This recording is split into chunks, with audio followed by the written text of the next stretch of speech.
അസ്സലാമു അലൈക്കും. അബ്ദുൽ മുസ്ലിമിയാ? അതെ.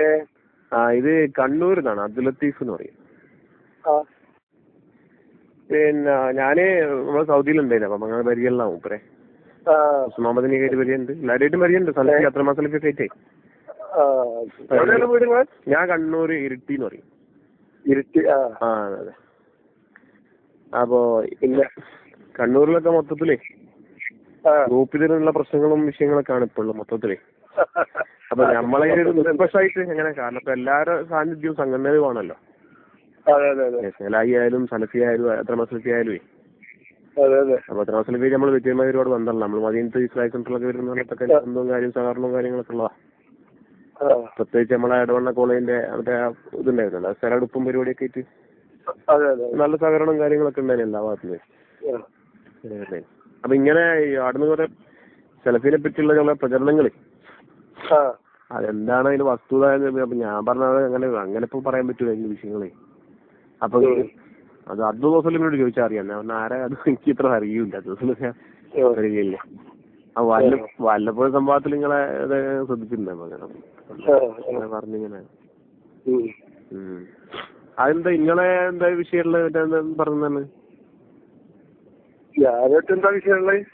അല്ല, നിങ്ങള് പിന്നെ സിൻഡിക്കേറ്റിന്റെ പ്രശ്നം തന്നെ. അത് സിൻഡിക്കേറ്റില് അത് ചെറിയൊരു പ്രശ്നം. അതെന്താന്ന് വെച്ചാല് പിന്നെ അതില് പിന്നെ സിൻഡിക്കേറ്റ് മെമ്പർ എന്ന് പറഞ്ഞാല് സാധാരണഗതിയിൽ അത് കേന്ദ്രത്തിന് സുന്നിക്ക് മുഴുവൻ അങ്ങനെ ഊരിയൊക്കെയുള്ള സംഗതിയല്ല.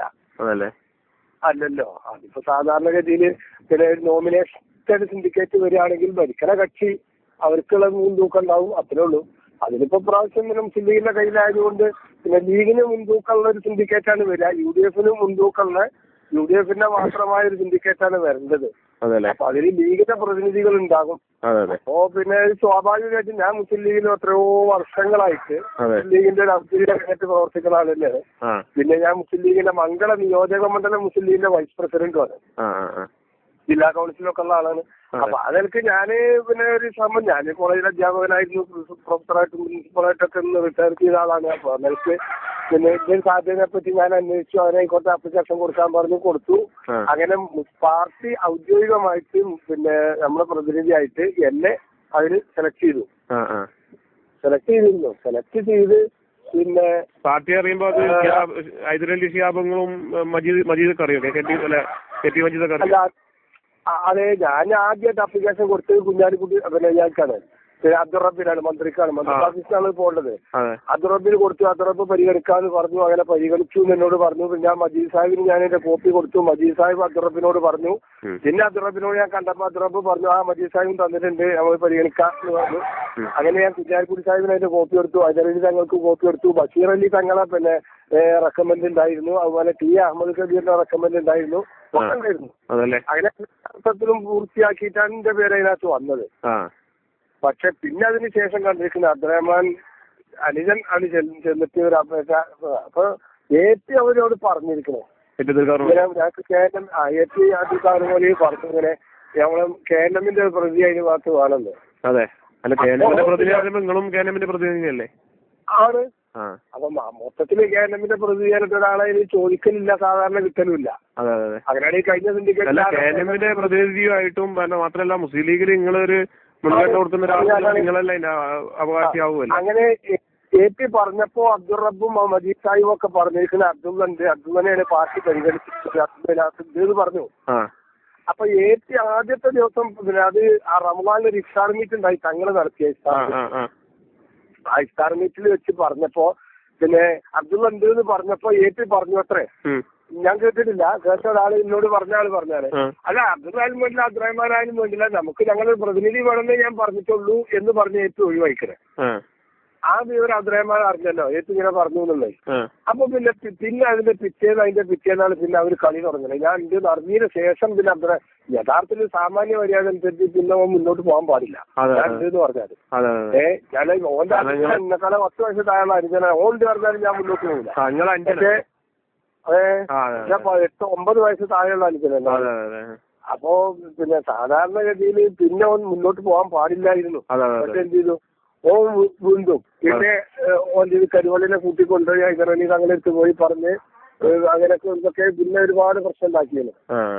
അങ്ങനെ പിന്നെ രണ്ടാമത് APTP ഒക്കെ കത്ത് കൊടുത്ത് കേരളത്തിന്റെ പ്രതിനിധിയായിട്ട് ഇവൻ തന്നെ വേണമെന്ന് വാശി പിടിച്ചു. ഐജി തങ്ങൾ മരിച്ച അന്ന് ലാസ്റ്റ് വൈകിട്ട് പിന്നെ ഇത് കൊടുക്കേണ്ടത് ഗവർണർക്ക് ലീസ്റ്റ് സമർപ്പിക്കേണ്ട ലാസ്റ്റ് ഡേറ്റ് ആണ് എന്ന് പറഞ്ഞിട്ട് എന്തെങ്കിലും ഒരു തീരുമാനം വേഗം പറയുന്നു പറഞ്ഞപ്പോ കേന്ദ്രത്തിന്റെ പ്രതിനിധി ആണല്ലോ അതും ആയിക്കോട്ടെ എന്ന് പറഞ്ഞാൽ കേന്ദ്രത്തിന്റെ പ്രതിനിധി ആരാന്ന് ഞങ്ങളാണ് പറയാ എന്ന് വരെ APക്കും പറഞ്ഞിട്ടുണ്ട് എന്നാണ് കേട്ടത്. അങ്ങനെ അവിടുത്തെ അത്രമാരുടെ പേര് തന്നെ കൊടുക്കണം എന്ന് APയും TPയും ഒക്കെ ഐജി തങ്ങൾ മരിച്ച അന്ന് അദ്ദേഹത്തിന്റെ വീട്ടുമുറ്റത്ത് വെച്ച് പറഞ്ഞു. അവിടുന്നാണ് ഫൈനലായിട്ട് അവസാനം അംഗീകരിച്ചത് എന്ന് പിന്നെ അതുമായിട്ട് ബന്ധപ്പെട്ടത് എന്നോട് പറഞ്ഞു. അതിലിപ്പോ നിങ്ങൾ ആയിക്കഴിഞ്ഞാൽ നിങ്ങൾക്കുള്ള അയോഗ്യത കാണുന്നുണ്ടോ? ഇല്ല, അയോഗ്യത ഒന്നുമില്ല, അത് വെറുതെ പറയാം. അത് അത്രയും പിന്നെ നമ്മളെ ആളുകളെ തെറ്റിദ്ധരിപ്പിക്കാൻ വേണ്ടി പറയാം. അത് പിന്നെ പ്രശ്നമായി ഞാൻ പറയാം. പിന്നെ അങ്ങനെ പല ആളുകൾ അറിഞ്ഞ ആളുകളൊക്കെ ഒരു മര്യാദകളായി ചെയ്ത് ശരിയായില്ല എന്ന് ഓനെ പറ്റി ആക്ഷേപം വന്നപ്പോ ഓൻ പറഞ്ഞു പിന്നെ ജ്യേഷ്ഠം പിന്നെ റിട്ടയർ ചെയ്താണ്, അതുകൊണ്ട് മൂപ്പർക്ക് പറ്റൂല. റിട്ടയർ ചെയ്തതിന് പറ്റില്ല എന്ന് പറഞ്ഞാൽ എനിക്ക് അവനേക്കാൾ കൂടുതൽ യൂണിവേഴ്സിറ്റി സ്റ്റാറ്റ്യൂട്ടും ആക്ടും ഒക്കെ ഞാൻ പഠിച്ചതാണ്. പിന്നെ വിദ്യാഭ്യാസ മന്ത്രിയുടെ ഓഫീസിൽ മുഖ്യമന്ത്രിയുടെ ഓഫീസിൽ എന്റെ പേര് വന്നതിന് ശേഷം അപ്പോൾ പിന്നെ അയോഗ്യത ഉള്ള ഒരാളെ പേര് അതിനകത്ത് എഴുതി വെക്കുവോ?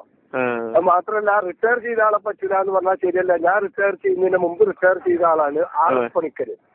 യൂണിവേഴ്സിറ്റിയിൽ ജോയിന്റ് രജിസ്ട്രാറായി റിട്ടയർ ചെയ്ത ആളാണ് അദ്ദേഹം. പിന്നെ PSC മെമ്പറായി പോയിട്ട് 6 വർഷമാണ് PSC മെമ്പറെ കാലാവധി. അതും കഴിഞ്ഞ് വന്നിട്ട് 1 കൊല്ലം കഴിഞ്ഞിരിക്കണം. എന്നിട്ടാണ് ഇപ്പൊ RS പണിക്കര് പിന്നെ സിൻഡിക്കേറ്റ് മെമ്പറായി വന്നത്, നോമിനായിട്ട് വന്നത്. അതേപോലെ KPA മജീദ് സാഹിബിന്റെ അനിയനാണ് doctor TP Ahmed. TP Ahmed Kondotty EMEA കോളേജിലെ പ്രിൻസിപ്പളായിരുന്നു. ഞാൻ എന്റെ മുമ്പ് റിട്ടയർ ചെയ്ത ആളാണ്. എന്ന് റിട്ടയർ ചെയ്തിട്ട് ഇപ്പൊ എന്റെ അതേപോലെ തന്നെ സെൽഫ് ഫിനാൻസ്ഡ് കോളേജിൽ അയാൾ. അപ്പൊ അതൊക്കെ വെറുതെ പറയുന്നതാണ്. പിന്നെ പറയാവുന്ന എന്താന്ന് വെച്ചാല് പല കാറ്റഗറിയിലും പെട്ട ആളുകളാണ് ഇതിനകത്തുണ്ടാകുക. അല്ല, ഇത് ഉത്തരവാദിത്തപ്പെട്ട ആളുകൾ പിന്നെ അങ്ങനത്തെ ആളുകളല്ല. ഇതിന്റെ ഈ ആകപ്പെട്ട ആൾക്കാരെ പറഞ്ഞോളൂ. അങ്ങനെ കുടുംബത്തിലെന്തോ സ്വത്ത് പ്രശ്നം അതൊക്കെ വലിച്ചുകൊണ്ട് അതും മൂപ്പര് വൈരാഗ്യം പ്രചരിപ്പിക്കുന്നതാണ്, അങ്ങനെയാണ് ഇങ്ങനെയാണ് കുടുംബത്തില് സ്വത്ത് പ്രശ്നം അങ്ങനെ എന്തെല്ലോ പറഞ്ഞിട്ട്. ഞങ്ങളെ സ്വത്ത് വാപ്പ മരിച്ചിട്ട് ആ സ്വത്ത് ഓരിച്ചിട്ടല്ല. അതല്ലേ? അപ്പൊ അങ്ങനെ എന്തോ ഒരു അവരെ പ്രചരിപ്പിക്കുകയാണ് അവരെ. പിന്നെ അങ്ങനെയുള്ള വൈരാഗ്യത്തിന്റെ മുകളിൽ സലാഹിന്റെ ഭക്ഷണം കൂടിയിട്ട് കളിക്കുകയാണ് സൽഫിക്കെതിരെ. ഇത് ഓരോ അണികളും വർത്തമാനം പറയാം, തൊള്ളേ തോന്നി പറയല്ലേ, വേറെ എന്തെങ്കിലും അർത്ഥമുള്ള ഒരു പ്രവർത്തിക്കുന്നത്. അതെ, അവർക്ക് പ്രചരിപ്പിക്കേണ്ട ആവശ്യങ്ങളുണ്ട്. എന്ന് വെച്ചാല് അതിന്റെ അബദ്ധം വന്നാൽ ഓനെ പറഞ്ഞ് തിരുത്തേണ്ട ബാധ്യത ഉള്ളവരെ ചെയ്യാതെ വെറുതെ അവരെ കൊണ്ട് വെറുതെ തെരുവിലിട്ടുകൊണ്ട് അവരെ പിന്നെ വിൽപ്പനക്കിട്ട് പിന്നെ അവരെങ്ങനെ നമ്മളെ മുജാഹിദ് ബാലുശ്ശേരി അതുമാതിരി CT സലീം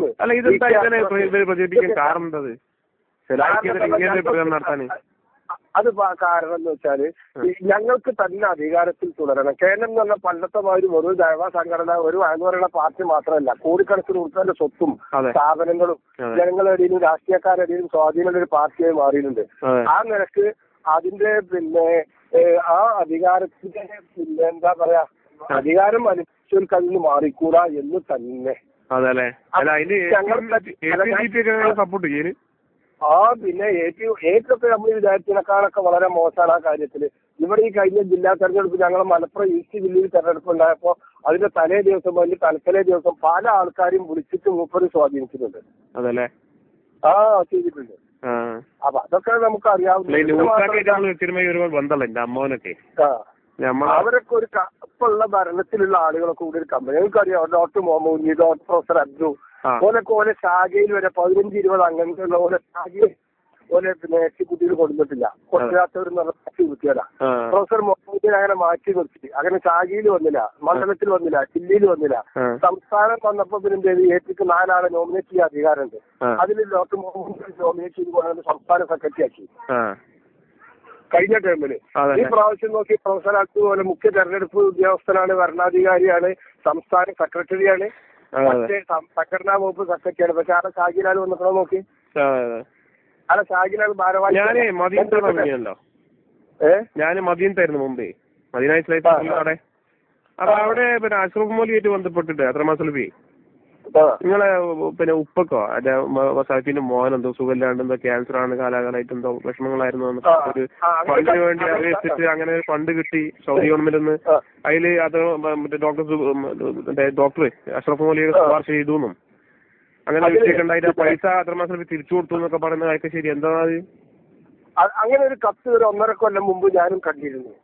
പിന്നെ പഴയ കത്തുകൾ എല്ലാവർക്കും അയച്ചു കൊടുക്കുന്ന കൂട്ടത്തിൽ അന്നിങ്ങനെ മടവൂർ വിഭാഗമാണ് എല്ലാവർക്കും അയച്ചു കൊടുക്കുന്നത് തോന്നുന്നു.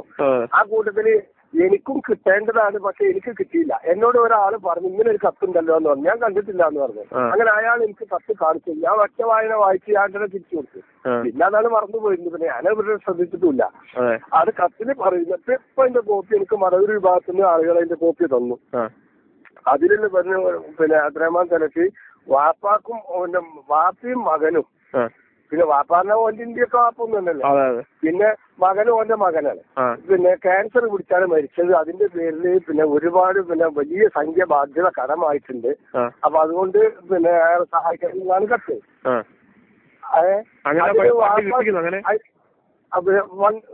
പിന്നെ അതൊന്നും എനിക്കറിയില്ല. പക്ഷെ ഓൻ പറയുന്നത് കിട്ടിയിട്ട് ഞാൻ തിരിച്ചു കൊടുത്തു എന്നാണ് പറയുന്നത്. അപ്പൊ കിട്ടിയെന്നല്ലോ കിട്ടിയതാണല്ലോ. അത് 100% ഒരിക്കലിട്ട് അവസരം നമ്മുടെ പ്രവർത്തനം സൗദി അവർക്ക് തിരിച്ചു കൊടുക്കുക, സൗദി ഗവൺമെന്റിനോ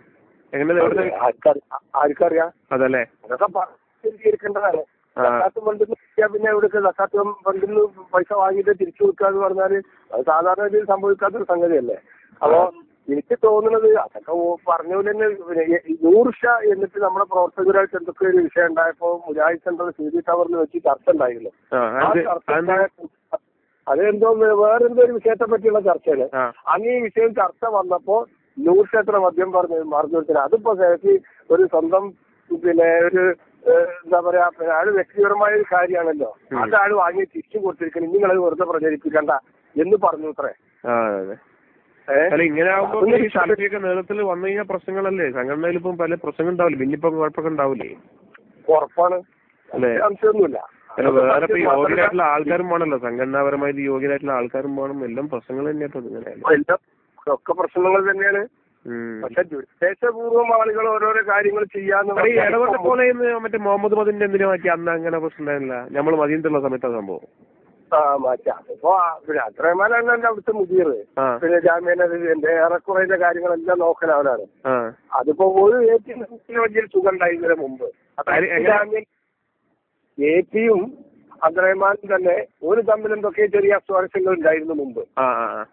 ഓൻ സംസ്ഥാന സെക്രട്ടറി ആയിരുന്നല്ലോ അബ്ദുറഹ്മാൻ. പക്ഷെ AP സെക്രട്ടേറിയറ്റ് മീറ്റിങ്ങിന് അബ്ദുറഹ്മാൻ പോകൂല.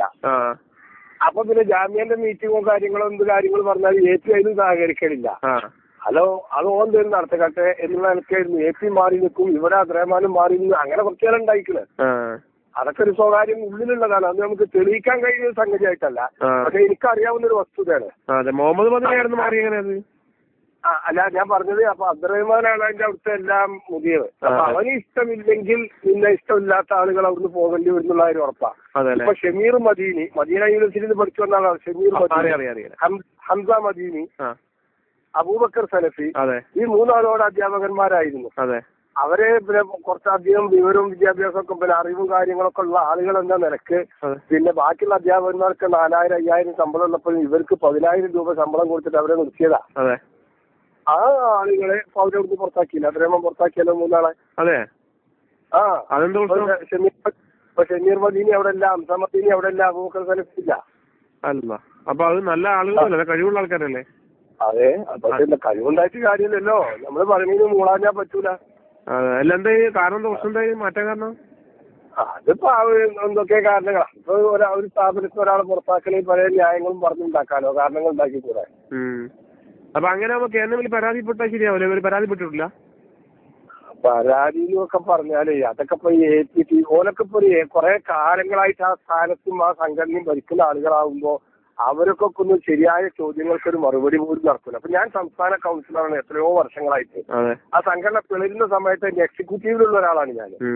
പക്ഷേ എന്നിട്ട് പിന്നെ എന്തുണ്ടായെന്ന് വെച്ചാൽ സംസ്ഥാന കൗൺസിലർ എന്ന നിലയ്ക്ക് ഒരു കത്ത് ഒരു വിവരം അന്വേഷിച്ചാൽ ഇതിന് മറുപടി നൽകുന്ന ഒരു പ്രാഥമിക മര്യാദ പോലും ഒരാളും ചെയ്യില്ല. ഞാൻ ഇപ്പൊ ഈയിടെ ഒരു കത്തയച്ചിട്ട് ഇപ്പൊ കഴിഞ്ഞ നവംബർ ആദ്യത്തിലങ്ങോട്ട് ഒരു കത്തയച്ചിട്ട് ഇതുവരെ എനിക്കതിന് മറുപടി വന്നിട്ടില്ല. AP തന്നിട്ടില്ല.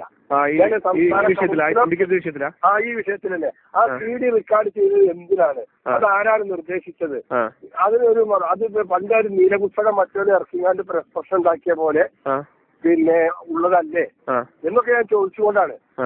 അല്ലാന്ന് പറയണം, അല്ലെങ്കിൽ ഞങ്ങൾ തീരുമാനിച്ചു റെക്കോർഡ് ചെയ്ത എന്തെങ്കിലും മറുപടി തന്നു. മറുപടികൾ നടക്കുന്നുണ്ട് ഇപ്പോ. ആ അല്ല അപ്പൊ എന്താന്ന് അത് മടവൂരികൾ നല്ലോണം നടക്കണ്ട സീഡിയായിട്ട്. ആ സീഡി റെക്കോർഡ് ചെയ്തിട്ട് അത് മടവൂരികൾക്ക് കൊടുത്ത അത്രമാനാണ്. അതല്ലേ?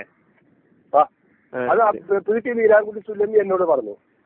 എനിക്ക് തന്നത് സരസി മുഖേന എനിക്ക് എത്തിച്ചെന്നതെന്ന് പറഞ്ഞു. അപ്പൊ നേരിട്ട് തന്നാണ് വെച്ചു. നേരിട്ട് തന്നതല്ല, ഒരാൾ മുഖേന എനിക്ക് തരാൻ വേണ്ടി ഒരാൾ മുഖേന ഏർപ്പാടാക്കി തന്നതാണ് എന്ന് പറഞ്ഞു. ശരി. അയാള് മടവൂരില്ലേ? ഓലെ സംസ്ഥാന സെക്രട്ടറി അല്ലേ? ശരി. അയാൾക്ക് കൊടുത്തു അല്ലേ? അയാൾക്ക് കൊടുത്ത്. ശരി. അപ്പൊ അങ്ങനെയുള്ള കുറെ കളികൾ അഡ്ജസ്റ്റ്മെന്റുകൾ നടത്തില്ല. അത് വെച്ചാൽ വീരാൻകുട്ടിയായിട്ട് പല അഡ്ജസ്റ്റ്മെന്റുകൾ നടത്തും. അപ്പൊ ഈ അബ്ദുറഹ്മാന്റെ പിന്നെ ഈ പണം തിരിച്ച കത്തുണ്ടല്ലോ, ആ കത്ത് അത് നിങ്ങൾ പ്രസംഗിക്കരുത് എന്ന് പറഞ്ഞിട്ട് വീരാൻകുട്ടിനെ വിളിച്ച് അഡ്ജസ്റ്റ്മെന്റ് ആയതാണ്. എന്നിട്ട് വീരാൻകുട്ടിനോട് പറഞ്ഞു, യാതൊരു കാരണവശാലും അത് നിങ്ങൾ പ്രസംഗിച്ചാൽ എന്നെ വഷളാക്കരുത്, ഞാൻ എന്താ വന്നിട്ട് ചെയ്യാം, എന്ത് അഡ്ജസ്റ്റ്മെന്റും ഞാൻ തയ്യാറാണ് എന്ന് പറഞ്ഞിട്ട് അവസാനം ഞാൻ ഞങ്ങളെ പ്രാസംഗികന്മാർക്ക് നിർദ്ദേശം കൊടുത്തു, അത് പ്രസംഗിക്കരുത്. അത് ഞങ്ങൾ എവിടെയും പിന്നെ പ്രസംഗിച്ചിട്ടില്ല എന്നോ പറഞ്ഞിരുന്നത്. അപ്പൊ ഓരോ വ്യക്തിപരമായ കാര്യങ്ങൾക്ക് മറുപടികളേറ്റ് ഓർക്ക് അഡ്ജസ്റ്റ്മെന്റ് ആകാം. അപ്പൊ APN അറിഞ്ഞുകൊണ്ടുള്ള കളി തന്നെയാണല്ലേ? ഉറപ്പല്ലേ? ഈ വീഡിയോ എന്തിനാണ് സാർ ഇത് റെക്കോർഡ് ചെയ്ത് നമുക്ക് മോശമായില്ലെന്ന് ചോദിച്ചപ്പോ APN ആദ്യം പറഞ്ഞ മറുപടി എന്താണ് ഇപ്പൊ അങ്ങനെ എങ്ങനെയപ്പോ ഇത് പുറത്തു പോയി എന്ന് അറിയില്ല, ആരപ്പോ ഇത് റെക്കോർഡ് അതിന്റെ പിന്നിൽ എന്തോ അവരിങ്ങനെ പിന്നെ അറിയാത്തമായി കളിച്ചതാ. ഇപ്പൊ അബ്ദുറഹ്മാൻ അടുത്ത ദിവസം ഒരാളോട് പറഞ്ഞത് എന്താണെന്നറിയോ, അത് KNMന്റെ എക്സിക്യൂട്ടീവിന്റെ തീരുമാനമാണ് റെക്കോർഡ് ചെയ്യാൻ. ശരി. നോർക്ക് ആദ്യമാണ് പറഞ്ഞാ പോരെ, KNMന്റെ എക്സിക്യൂട്ടീവ് റെക്കോർഡ് ചെയ്താൽ തീരുമാനിച്ചു എന്ന് പറഞ്ഞവിടെ എന്നവരെ പറഞ്ഞില്ല. അപ്പൊ എന്ന് അബ്ദുറഹ്മാൻ പറഞ്ഞു എന്ന് പറഞ്ഞിട്ട് ചില ആളുകളെ വിശ്വസിച്ചിരിക്കുക എക്സിക്യൂട്ടീവിന്റെ തീരുമാനമാണ്, അങ്ങനെ ആയിക്കോട്ടെ. അപ്പൊ ഞാൻ പിന്നെ കുഞ്ഞോമ പറപ്പൂര് വേറൊരു സെക്രട്ടറിയാണല്ലോ, അവന്റെ സീനിയറായ സെക്രട്ടറിയാ. ഞാൻ കുഞ്ഞോമ പറപ്പൂരിനെ വിളിച്ച് ഞാൻ ചോദിച്ചു, അല്ല പറപ്പൂര് ഇങ്ങനെ ഉണ്ടോ, നിങ്ങൾ എക്സിക്യൂട്ടീവ് തീരുമാനിച്ചിരുന്നത് റെക്കോർഡ് ചെയ്യാൻ പറ്റും, പച്ച കള്ളം. അത് മാത്രമല്ല, അതുപോലത്തെ പല കളവുകൾക്ക് ഇനി പറയേണ്ടി വരും. അതല്ലേ? പിന്നെ റെക്കോർഡ് കൈകാര്യം ചെയ്ത പോലെ തന്നെയല്ലേ TK മൊയ്തീനും വരും. ഒരു പ്രായാധിക്യം കൊണ്ട് ഇളകാതെ വീട്ടിലിരിക്കല്ലോ, ഒരു ഇതിലൊന്നും ഇടപെടലില്ല. സംഗതികളൊക്കെ മുഴുവൻ തന്നെയല്ല. എങ്ങനെ ഈ MM പറപ്പൂര് അങ്ങനെ ഉമരി ഇങ്ങനെ കുറെ നിഷ്കളങ്കർ പറയുന്നുണ്ട് സംഘടനയില്. അതല്ലേ? ഇവരെല്ലാം ഈ അധികാരം ഒരു ഫോക്കസുകൾ തന്നെയാണ് മൊത്തത്തിൽ. എന്തല്ലോ ഉറപ്പാണ് അതിന് സംശയമൊന്നുമില്ല. അല്ല ഇങ്ങനെ ആയപ്പോ സംഘടനയിൽ ബന്ധമില്ല ആവുണ്ടാവേ. അതാണ് ഇപ്പൊ ഉള്ളൊരു വിഷയം. അതെ. ഞാൻ വിളിക്കാറ് കേട്ടോ. ആയിക്കോട്ടെ. എന്റെ പേര് അബ്ദുൽ ലത്തീഫ്. എനിക്ക് അറിയാം എന്നെ. ഞങ്ങൾ അവിടെ മദീന ഇസ്ലാമിക് സെന്ററിൽ പോത്തറാണ്. അപ്പൊ ഇവിടുത്തെ ആജിമാരും കാര്യമൊക്കെ വന്ന് നമ്മള് സഹകരണം കാര്യങ്ങളൊക്കെ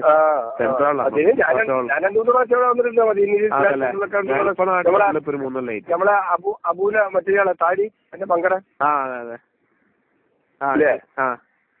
പിന്നെ എന്താണ് അബൂല എന്താണ് പേര്? കുറച്ച് നീണ്ട താടിന്റെ ആയിട്ട് ഒരാളുണ്ടല്ലോ.